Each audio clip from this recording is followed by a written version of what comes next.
Friends, આપણે આ વિડીયોમાં ઘન પદાર્થ કે દળ પદાર્થના દ્રવ્યમાન કેન્દ્ર શોધવા માટેની કે નક્કી કરવા માટેની સૈદ્ધાંતિક રીતની ચર્ચા કરીએ।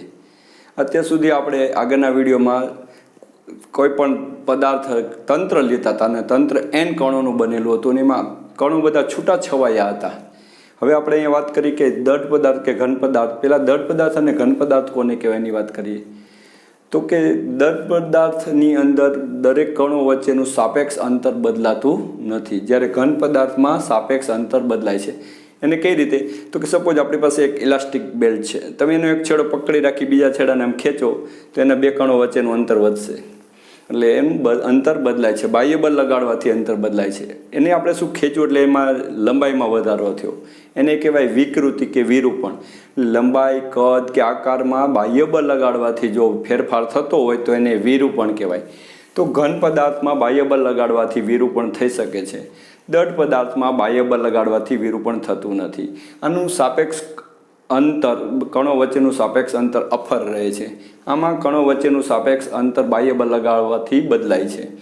દરેક દળ પદાર્થ ઘન પદાર્થ છે, દરેક ઘન પદાર્થ દળ પદાર્થ નથી, કારણ કે ઘન પદાર્થમાં આપણે બાહ્ય બળ લગાડવાથી વિકૃતિ કે વિરૂપણ આવે છે, જ્યારે દળ પદાર્થમાં આવતું નથી। હવે અહીંયા બધા જે પદાર્થ છે એમાં અસંખ્ય કણોનો બનેલો હોય છે, એટલે કે દળ પદાર્થ અસંખ્ય કણોનો બનેલો હોય છે। દળ પદાર્થ અસંખ્ય કણોનો બનેલો છે।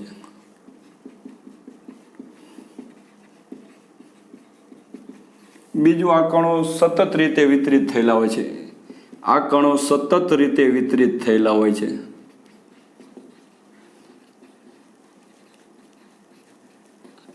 એટલે કે છૂટા છવાયા હોતા નથી, એટલે સમગ્ર પદાર્થ આખું સમગ્ર દર રીત સતત રીતે વિતરિત થયેલું હોય। તો એને શું કરવું, એનું દ્રવ્યમાન કેન્દ્ર શોધવાનું। આપણી પાસે તો એવું જ હતું કે M1 X1 વત્તા M2 X2 અથવા M1 R1 એવી રીતે આપણે લેતા હતા જુદા જુદા। તો આ દળ પદાર્થને અનેક સૂક્ષ્મ ટુકડામાં વિભાજિત લેવાનો, દળ પદાર્થને અનેક સૂક્ષ્મ ટુકડાઓનો બનેલો લઈ શકાય, અને આ ટુકડા સૂક્ષ્મ ટુકડાનો દળ જે છે એને દળખંડ કહેવાય। આ સૂક્ષ્મ જે ટુકડો જે છે આપણે અંદર જોઈએ સૂક્ષ્મ ટુકડા ના દળને દળખંડ કહેવાય, જેને ડેલ્ટા M વડે દર્શાવાય। એટલે કે ટુકડો એક હોય એનું દળખંડ ડેલ્ટા M, એનું જે દળ છે એને દળખંડ કહેવાય। દળોનો ખંડ, આખા સમગ્ર દળના નાના નાના ટુકડા છે એટલે દળખંડ ડેલ્ટા M1 એવી રીતે। તો ધારો ડેલ્ટા M1 M2 M આપણે વાત કરીએ ડેલ્ટા M1 ડેલ્ટા M2 એવી રીતે ડેલ્ટા Mn દળખંડો છે ના સ્થાન સદિશો, એ જે જગ્યાએ હોય એનું એડ્રેસ સ્થાન સદિશો અનુક્રમે તો કે R1 R2 Rn છે।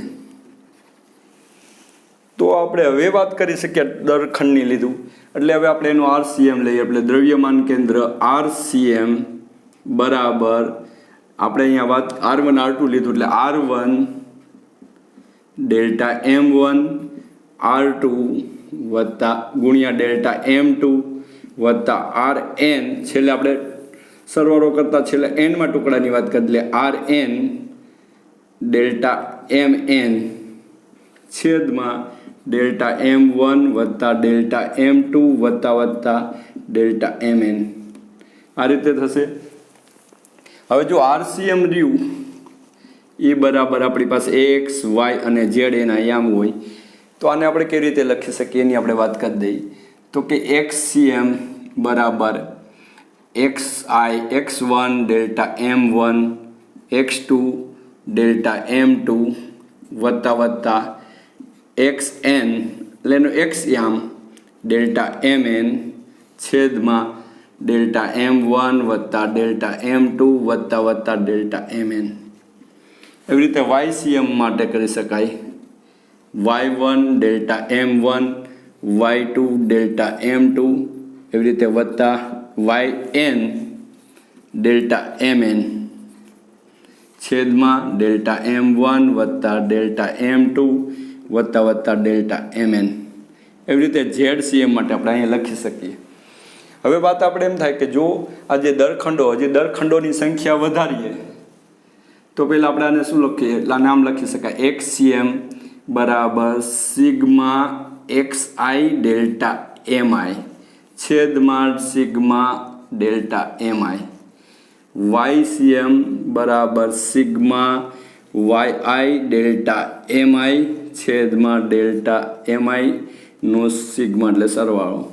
એવી રીતે ZCM એટલે કે XYZ વાળી વાત, સિગ્મા ZI છેદમાં ઇન્ટુ ડેલ્ટા MI છેદમાં સિગ્મા ડેલ્ટા MI. દરખંડોની સંખ્યા વધારીએ તો શું થશે કે ડેલ્ટા M નાનો થાય, એટલે દરખંડોની સંખ્યા વધારતા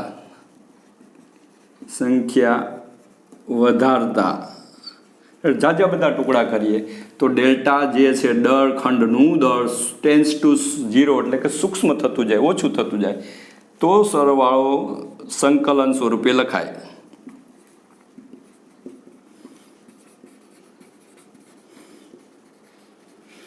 તો આ બધાનું કેમ થાય તો આપણે આ રીતે વાત કરી દઈએ કે સિગ્મા MI જે છે એને સિગ્મા ડેલ્ટા MI જે છે એટલે કે બધા ટુકડાઓનો દળનું, તો એને લખાય સંકલન DM. પછી સિગ્મા XI ડેલ્ટા MI જે છે એને લખાય XDM. Sigma YI delta MI જે છે એને લખાય YDM. અને આ દળખંડ જે છે સૂક્ષ્મ દળનો સરવાળો એટલે કેપિટલ M એટલે તંત્રનું દળ થઈ જશે.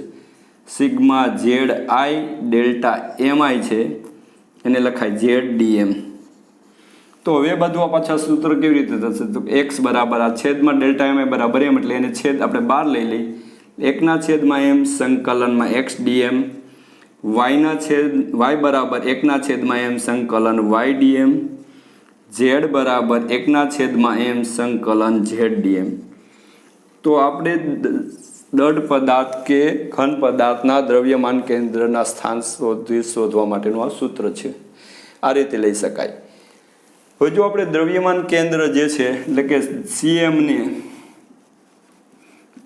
ઉગમ બિંદુ પર લઈએ લેતા કોના યામ પદ્ધતિના, તો શું થશે કે R જે છે R બરાબર X Y અને Z બરાબર 0 0 0 થશે. એટલે અહીંયા 0 ગુણ્યા M એટલે 0, એટલે આપણી પાસે આના બરાબર 0 એટલે આ લખાશે XDM બરાબર 0, YDM બરાબર 0, ZDM બરાબર 0.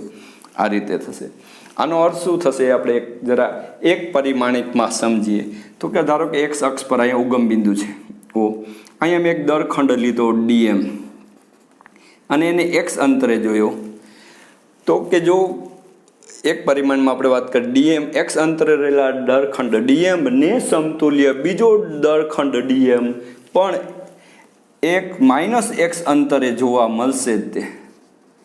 આને કહેવાય પરાવર્તન સમિતિ. પણ ક્યારે ઉગમ બિંદુ પર આપણે CM ને મૂકેલું હોય તો આપણે અહીંયા અરીસો છે આપણે આ બાજુથી જોઈએ છીએ તો આનું આપણે પ્રતિબિંબ પાછળ દેખાય, એટલે પરાવર્તન સમિતિ મુજબ આ રીતે થઈ શકે. પણ શરત ખરી કે દ્રવ્યમાન કેન્દ્ર CM જે છે સેન્ટર ઓફ માસ ને ઉગમ બિંદુ પર લઈએ તો આ રીતે થઈ શકે. તો અહીંયા આપણે સૈદ્ધાંતિક ચર્ચા કરી જેને માટે એક દળ પદાર્થ અથવા તો ઘન પદાર્થ જેમાં દળ સતત રીતે વિતરિત થયેલું હોય છે.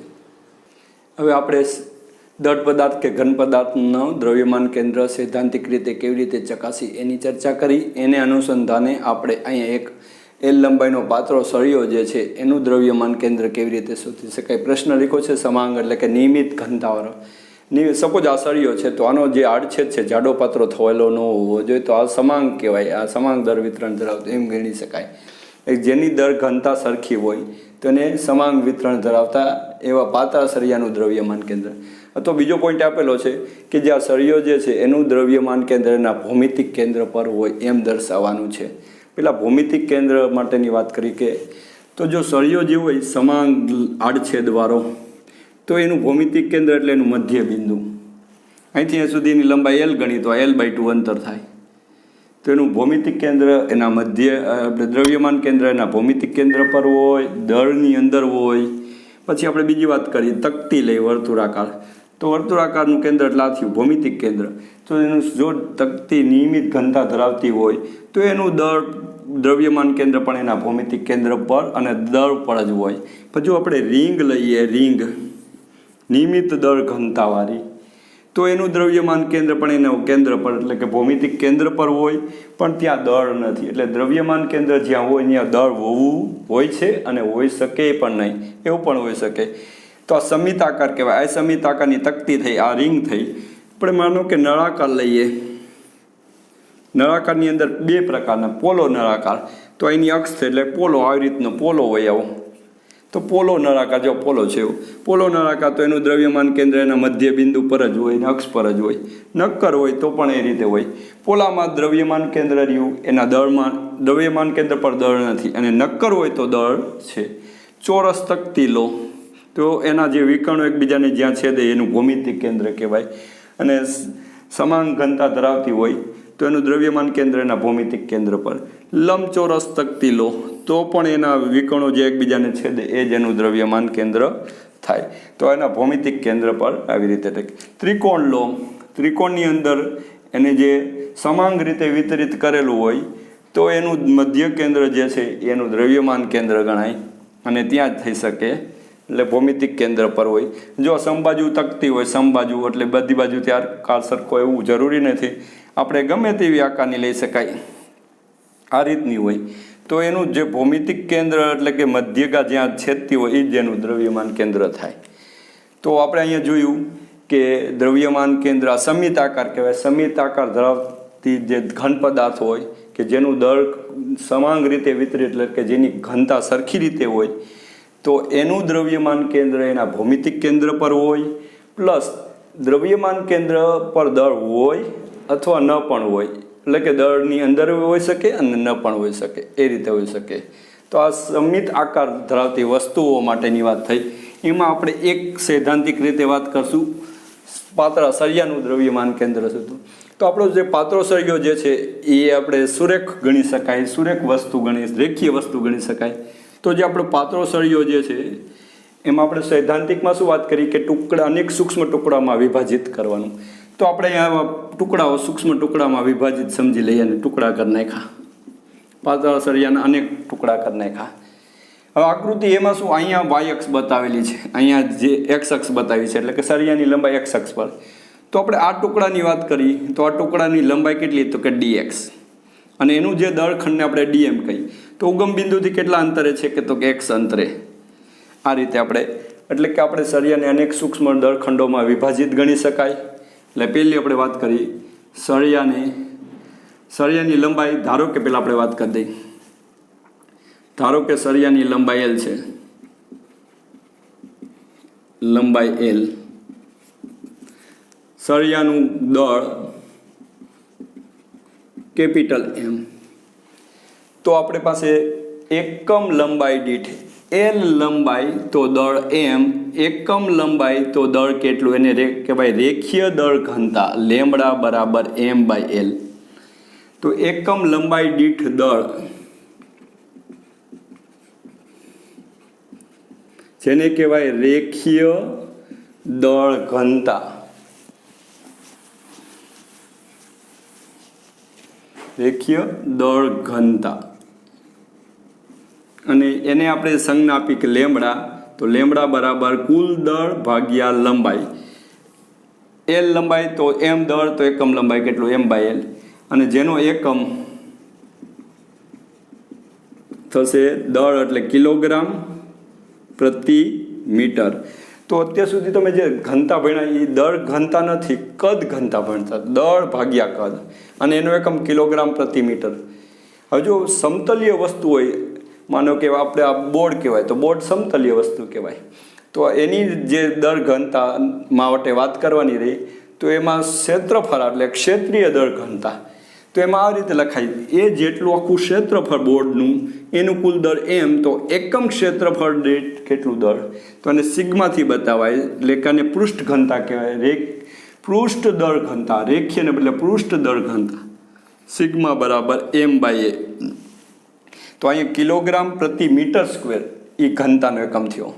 એવી રીતે જો v જેટલું કદ હોય પદાર્થનું અને એનું દળ m હોય તો એકમ કદ દીઠ કેટલું, એને આપણે રો કહેવાય. તમે d ફોર ડેન્સિટી પણ વાપરો છો, એટલે રો બરાબર m/v, એટલે દર કિલોગ્રામ છેદમાં મીટરનો ઘન. આ ઘનતા તમે વારંવાર ઉપયોગ કરતા હતા. હવે તમારી પાસે આ બે પ્રકારની ઘનતા આવે. વર્તુળાકાર તકતી હોય તો એમાં આવી રીતની ઘનતા વ્યાખ્યાયિત કરાય, રેખીય વસ્તુ હોય તો એમાં આ પ્રકારની ઘનતા વ્યાખ્યાયિત કરાય, અને કદ ત્રિપરિમાણમાં ત્રણેય પરિમાણ ગણતરી કરી શકાય એવા હોય તો કદ ઘનતા વ્યાખ્યાયિત કરી શકાય. હવે આપણે આગળ વાત કરી દઈએ કે ધારો કે સળિયાને અનેક સૂક્ષ્મ દળખંડોમાં વિભાજિત લેતા, અનેક સૂક્ષ્મ દળખંડમાં વિભાજિત લેતા, એટલે એમાંથી એક દળખંડ આપ્યું છે આપણને, એક દળખંડ dm કે જેની લંબાઈ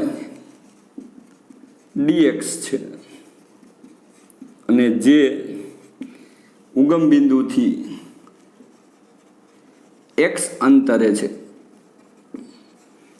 બરોબર. આ રીતે તો આપણે આ દળખંડ dm બરાબર શું થાય તો કે એકમ લંબાઈ દીઠ દળ લેમ્બડા. જો તો dx લંબાઈ દીઠ દળ કેટલું તો લેમ્બડા ઇન્ટુ dx, અને લેમ્બડાની જગ્યાએ m/l ઇન્ટુ dx આટલું દળખંડ થશે. હવે આપણી પાસે રેખીય વસ્તુ x અક્ષ પર જ જશે નો યામ, તો આપણી પાસે સૂત્ર x dm બરાબર 1/m સંકલનમાં x dm આમાં મૂકવાનું રહેશે. તો પહેલાં આપણે વાત કરી, જે આપણે દળખંડ વિચારેલો છે એ અહીંયા વિચારેલો છે. એ દળખંડ આમ નજીક વિચારીએ તો x ઘટે, હજી નજીક વિચારીએ તો x ઘટે, અહીંયા વિચારીએ તો x 0 થઈ જાય. અને સળિયાની લંબાઈ l છે એટલે અહીંયા x બરાબર l અને અહીંયા x બરાબર 0 આપણે એમ કહી શકીએ. એટલે જો દળખંડ અહીંયા વિચારો તો x 0 થઈ જાય, અહીંયા વિચારો દળખંડ તો x બરાબર l થાય. એટલે એની નીચલી સીમા 0 અને ઉપલી સીમા આપણે l લઈને સંકલન કરી શકીએ. હવે પાછું આપણે એમાં મૂકવાનું 1/m x dm ની જગ્યાએ m/l dx. આ m શું છે સળિયાનું કુલ દળ અને l શું છે લંબાઈ, એ 12 લઈશું એટલે m ને m ઉડી જશે. એટલે આપણી પાસે આવશે x dm xcm બરાબર mm ઉડી ગયું 1/l સંકલનમાં x dx 0 થી l. હવે તમે સંકલનનું સૂત્ર ઓલું x ની n હોય તો શું વાપરો છો તો કે x ની n+1 છેદમાં n+1 આ વાપરો છો. તો અહીંયા 1 છે એટલે 2 થશે, એટલે આનો જવાબ આવશે 1/l. જવાબ જે આવે એ આવે ચોરસ કૌંસમાં લખાય છેદમાં 2 અને 0 થી l. એટલે ઉપલી સીમા મૂકો એટલે l²/2 થાય, 0 બાદ કરવાનું આવતું નથી એટલે 1/l l²/2 -0. ચલો મૂકીએ આપણે 0 તો એક l કટ થઈ ગયો એટલે l/2 આવ્યું. એટલે xcm એટલે કે દ્રવ્યમાન કેન્દ્ર જેનું છે c, અહીંયા આવશે cm સેન્ટર ઓફ માસ. તો એ l/2 અંતરે આખી લંબાઈ l મધ્યમાં આવ્યું, એટલે મધ્ય કેન્દ્ર. પેલું દ્રવ્યમાન કેન્દ્ર ભૌમિતિક સળિયાની અડધી લંબાઈ એનું ભૌમિતિક કેન્દ્ર એટલે ભૌમિતિક કેન્દ્ર પર આવ્યું, એ રીતે આપણે કહી શકાય. પણ આ ક્યારે વાત કરી શકીએ કે જ્યારે આપણે આવી રીતે એક છેડા પર ઉગમ બિંદુ લીધું હોય. તમારી બુકમાં આ વાત કરેલી છે. તો જો અહીંયા મધ્ય બિંદુ ઉપર જ લીધું છે દ્રવ્યમાન કેન્દ્ર કે યામ પદ્ધતિનું ઉગમ બિંદુ છે, તો આની અંદર જવાબ શું આવશે xcm બરાબર 0 આવવો જોઈએ, એ રીતે આવે.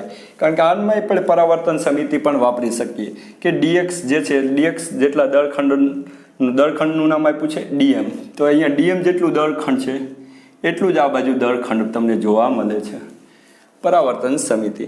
તો અહીંયા આપણે l લંબાઈનો જે સળિયો જે છે એનું દ્રવ્યમાન કેન્દ્ર ક્યાં મળશે, સમાન વિતરણ ધરાવતો, તો એના ભૌમિતિક કેન્દ્ર એટલે મધ્ય બિંદુએ મળશે. તો આવી રીતે કોઈ પણ નિયમિત આકાર ધરાવતી હોય એના નાના નાના ટુકડા કરી આવી રીતે આપણે વાપરી શકીએ. તો આ સૈદ્ધાંતિકની એક રીત થઈ. તો તમે વિડીયોને લાઈક કરો, શેર કરો અને આપણી ચેનલને સબસ્ક્રાઈબ કરો. Thank you.